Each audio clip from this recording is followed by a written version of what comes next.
Ankita Bhandari case. 19 साल की एक मासूम लड़की उत्तराखंड से आंखों में कुछ सपने लिए और जिम्मेदारियों का बोझ लेकर घर से बाहर निकलती है। अंकिता को एज अ रिसेप्शनिस्ट उत्तराखंड में ही एक होटल वनतारा में नौकरी भी मिल जाती है, लेकिन उस होटल का मालिक था बीजेपी विधायक विनोद आर्या, जिसका बेटा था पुलकित आर्या। पुलकित आर्या ने एक दिन अंकिता से कहा कि एक स्पेशल गेस्ट को आपको स्पेशल सर्विस देनी है, जिसके लिए आपको 10,000 रुपए दिए जाएंगे।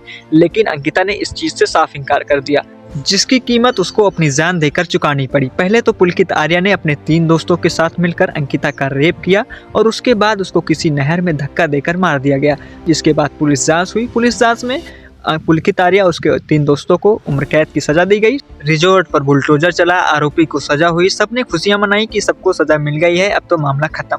लेकिन सवाल ये है कि उसी दिन उस रिजॉर्ट पर बुलडोजर, इतने जल्दी क्राइम सेंस पर बुलडोजर क्यों चलाया गया? क्योंकि मतलब वहां से कुछ सबूत मिल सकते थे, जिसके बाद उस वीआईपी गेस्ट का नाम आगे आ सकता था। और सवाल ये है कि वो वीआईपी गेस्ट आखिर था कौन?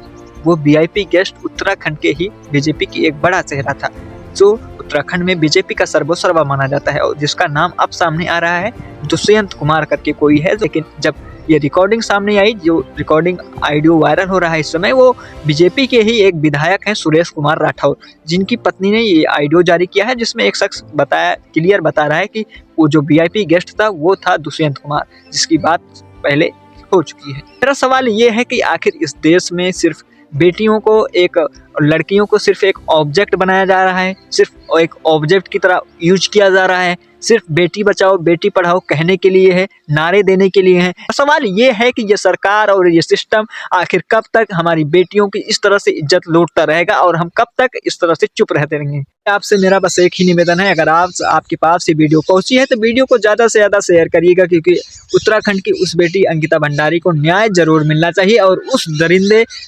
दुष्यंत और विनोद आर्या को सजा मिलनी चाहिए, सजाए मौत होनी चाहिए ऐसे लोगों को, जो कि समाज के नाम पर कलंक है, समाज पर एक धब्बा है। आप लोग वीडियो को शेयर जरूर करिएगा। बस